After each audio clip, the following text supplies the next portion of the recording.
हैं और उनको डरा धमका के फिर अगले शहर चला जाता है और वहां पे आत्मसमर्पण कर चुकी है अफगान आर्मी।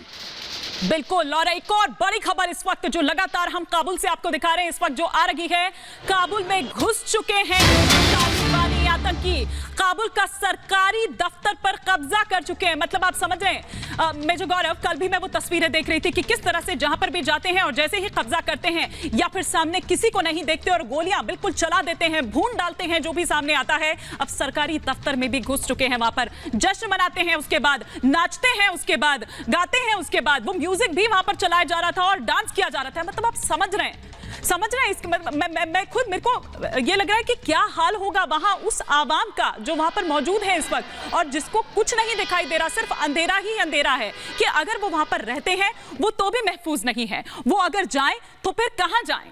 और सबसे बड़ी बात, शाजिया भी मेरी सहयोगी मेरे साथ जुड़ी हुई है, यहां पर शाजिया भी मेरे साथ यहां पर जुड़ी हुई है। मैं शाजिया का भी रुख करूंगी, लेकिन पहले मैं मेजर गौरव, आप कुछ कह रहे थे यहां पर। जी, मैं ईमानी ये कह रहा था कि अशरफ गनी ने सबको कल आश्वासन दिया था 24 घंटे पहले कि सब ठीक है, आप चिंता मत करिए। तो इससे क्या हुआ कि आवाम का मनोबल बढ़ गया, जो लोग थे उसका मनोबल बढ़ गया कि ठीक है, हमारे प्रेसिडेंट के पास, हमारे राष्ट्रपति के पास कोई ना कोई तो मंसूबा होगा, कोई ना कोई तो प्लान होगा। हम लोग भी डिस्कस कर रहे थे कल, हम लोगों ने डिस्कस क्या करा था मानी, हमने बोला था कि हो सकता है अमेरिकन वापस अपनी फोर्सेस भेज रहे हो सकता है कोई हवाई हमले हो, कुछ भी हो सकता है भाई, आखिर देश का राष्ट्रपति कुछ बोल रहा है तो उसके पीछे कोई कारण तो होगा। एयर स्ट्राइक तो पहले भी हुई, असर तो उसको तब भी नहीं पड़ा। नहीं, क्योंकि देखिए बात यह है ना कि आप तालिबान को आइडेंटिफाई करना बड़ा मुश्किल है। तालिबान कोई रेगुलर आर्मी टाइप की नहीं है जिसका एक प्रॉपर कैंप होगा या जिसका कोई एक यूनिफॉर्म होगी। वो तो सलवार कमीज पहने हुए लोग हैं, हाथ में AK-47 या रॉकेट लॉन्चर है। कल अगर उन्होंने AK-47 अपनी गाड़ी के अंदर डाल दी और सड़क पे खड़े हो गए हाथों में हाथ बांध के, तो आपको लगेगा एकदम सिविलियन आदमी है, क्योंकि लोकली है वहां के। कहने की बात यह है कि अशरफ गनी ने, बात वही है जो आपने पहले बोली थी Himani, and it was a very good observation on your part कि भाई आखिर एक बात बताइए, अशरफ गनी ने किस बिना पे ये बोला था कि हम मुकाबला करेंगे और सब कुछ ठीक है। अब पता लग रहा है कि दफ्तर में घुस गए काबुल के। बिल्कुल बिल्कुल, मेरा तो मैं कल से यही सोच रही हूं कि आखिर किस बिना पर कहा और अब क्यों मौत के मुहाने पर खुद अपनी आवाम को भी यहां पर छोड़ दिया और उसको मौका तक नहीं दिया कि जो जहां जा सकता था कम से कम वो निकल तो जाता। शाजिया मेरी सहयोगी इस वक्त मेरे साथ जुड़ी हुई है। शाजिया, क्या जानकारी और मिल पा रही है आप तक?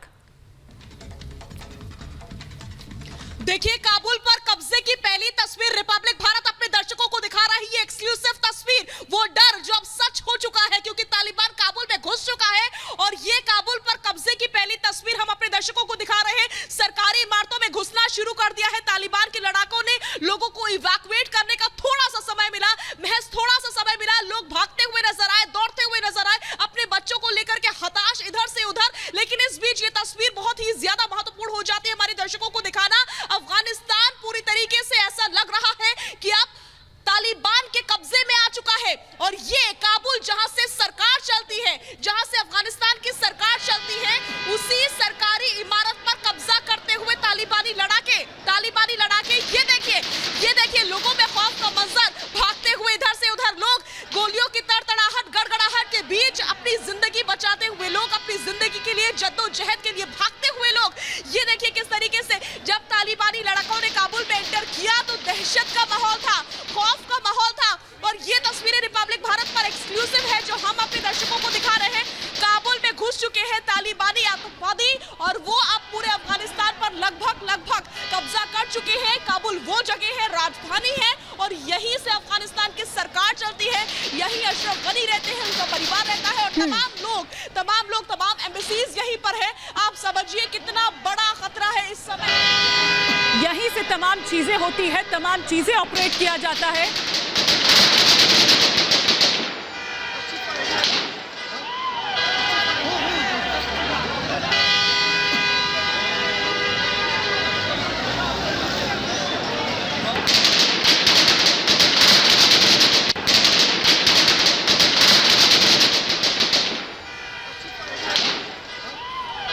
तो गोलियों की तड़तड़ाहट आप सुन सकते हैं, ये खौफ आप सोचिए इन तड़तड़ाहट, इस गोलियों की इन तड़ाहट को सुनकर जब आप खौफ में आ गए हैं तो वहां की आवाम का क्या हाल होगा। जब वो सोकर उठे सुबह तो उन्होंने देखा अपने चारों तरफ तालिबानी जो झंडे हैं वो लहरा रहे हैं और उन्हें समझ नहीं आया एक पल के लिए कि अभी कल ही तो राष्ट्रपति ने कहा था, राष्ट्रपति अशरफ गनी ने, कि नहीं सब कुछ ठीक है, अस्थिरता नहीं आने दूंगा, 20 साल में जो कमाया है उसे गंवाने नहीं दूंगा।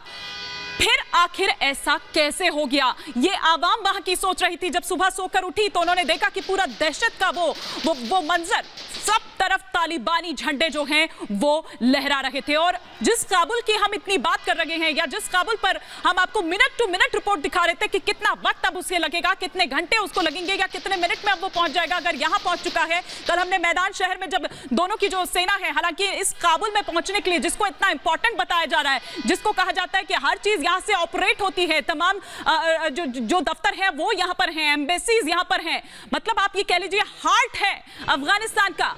मेजर साहब, उसके बावजूद यहां पर सेना लड़ती नहीं है, उसे मतलब तालिबान को कुछ करना ही नहीं पड़ा, यहां वैसे ही सरेंडर कर दिया गया। और ऐसे हमने कई इलाके देखे हैं जो यूं ही गवा दिए गए, सेना वहां पर लड़ी ही नहीं। इतनी, मतलब मुझे ये शब्द बोलने में बड़ी अजीब लग रहा है कि कमजोर सेना कि आप लड़े ही नहीं। कमजोर है कि कायर है मानी मुझे नहीं पता, लेकिन या कुछ हुआ है, बैक एंड में कोई डील हुई है, आई डोंट नो।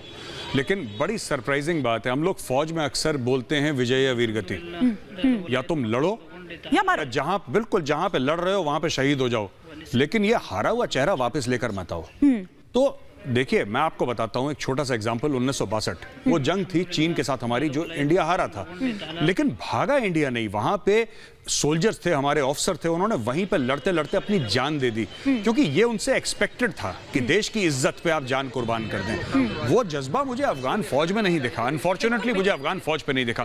आप हार जाते तालिबान से, मुझे बात समझ में आ जाती, कोई बात नहीं, जंग है, कोई हारता है कोई जीतता है, इसमें कोई बड़ी छोटा नहीं हो जाता। पर लड़ते तो सही, जान तो देते, सर तो कटवाते अपना देश के लिए, तब बात बनती, तब हमें अप्रिशिएट करती है। तो मैंने कहीं नहीं देखा, ठीक है झड़प हो रही है, फिर तालिबान ने 1 2 3 4 5 करके पूरा अफगानिस्तान अब काबुल के अंदर घुस गए हैं। उनके जहां से अफगानिस्तान चलता है, जो मेन ऑफिस है उसके अंदर दंदनाते घुस गए तालिबान। ये एयरपोर्ट की तस्वीरें हम दिखा रहे हैं। अब आप देखिए हमारी फ्लाइट्स टेक ऑफ कर रही हैं, अब आपको यही तस्वीरें देखने को मिलेंगी। मेरा प्रेडिक्शन है इमानी, मैं ओपन एयर लाइव टेलीविजन पे बोल रहा हूं, flights taking off and flights landing. ये चिनूक हेलीकॉप्टर, दरअसल मेजर साहब आप इसको अगर डिस्क्राइब करेंगे, इवैक्यूएट किया जा रहा है लोगों को जी। इसमें ये जो चिनूक हेलीकॉप्टर है, ट्विन रोटर हेलीकॉप्टर है, हेवी लिफ्ट कैपेबिलिटी का, और ये यूनाइटेड स्टेट्स एयरफोर्स है, यूनाइटेड स्टेट्स मरीन्स इसको ऑपरेट करते हैं। और ये आप देखिए किस तरीके से ये सब अपना सामान उठा के, अपने लोग उठा के, लोगों को तो चिनूक पे नहीं ले जाएंगे ये लोग, लेकिन सामान जरूर उठा के ले जाएंगे। और लोगों के लिए इन्होंने एयरक्राफ्ट आएंगे अमेरिकन के, और जितना भी बड़ा इनका एम्बेसी है, सारे के सारे। इस वक्त मैं आपको बताता हूं एम्बेसीज में क्या हो रहा होगा, ये बहुत जानने वाली चीज है। इस वक्त वो लोग अपना डॉक्यूमेंट जो हैं वो डिस्ट्रॉय कर रहे होंगे, मानी नॉट समेट रहे होंगे, वो डॉक्यूमेंट्स डिस्ट्रॉय कर रहे होंगे। वो इंसिनरेटर में, एम्बेसीज में इंसिनरेटर होते हैं, यानी भट्टियां होती हैं, इलेक्ट्रॉनिक भट्टियां, जो जिसके अंदर वो डाल के फूंक रहे होंगे, जिसके अंदर जो हार्ड ड्राइव है कंप्यूटर की, वो अपने पास निकाल के इंफॉर्मेशन रख रहे होंगे। वो अब तक कर चुके होंगे, क्योंकि ये इसका आभास तो पहले से था ही। बिल्कुल नहीं, पर डॉक्यूमेंटेशन इतना ज्यादा होता है, उसमें वक्त लगता है, कई दिन लग जाते हैं कभी-कभी, क्योंकि पहाड़ होता है डॉक्यूमेंटेशन का। जो चीज दुश्मन को कोई भी फायदा पहुंचा दे, वो इंफॉर्मेशन डिस्ट्रॉय हो रही होगी। लोगों को पहले आएंगे औरतें और बच्चे, पहले औरतें और बच्चे आएंगी, जो भी उसका रैंक और डेजिग्नेशन हो कोई फर्क नहीं पड़ता, पर उसकी वाइफ और चिल्ड्रन, उनको पहले भेजेंगे औरतों बच्चों को, फिर आदमी आएंगे वापस एम्बेसी को पूरा ताला लगा के, and then they will evacuate. अब देखते हैं कि एम्बेसी, तालिबान ने तो बोल दिया है कि हम एम्बेसी वालों को हाथ नहीं लगाएंगे, लेकिन क्या एक टेररिस्ट ऑर्गेनाइजेशन पे आप भरोसा करेंगे? कल क्या होगा अगर तालिबान ने बोला कि नहीं एग्जीक्यूशन होगा, हम यहां पे लोगों को मार देंगे?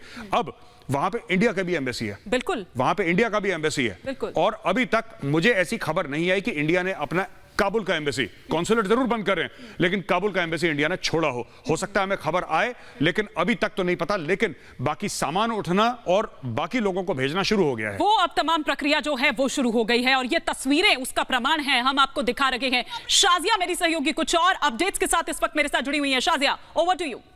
क्यों हो रहा है ये तस्वीरें रिपब्लिक भारत एक्सक्लूसिवली दिखा रहा है चिनूक के जरिए। ये देखिए चिनूक आपको उड़ता हुआ नजर आएगा, और चिनूक के जरिए अमेरिकन को बाहर निकाला जा रहा है। लगातार हम आपको बता रहे थे किस तरीके से अमेरिकी सेना पहुंच चुकी है, और काबुल कल भी पहुंची, आज भी पहुंची, और आज की ये तस्वीरें हैं कि चिनूक के जरिए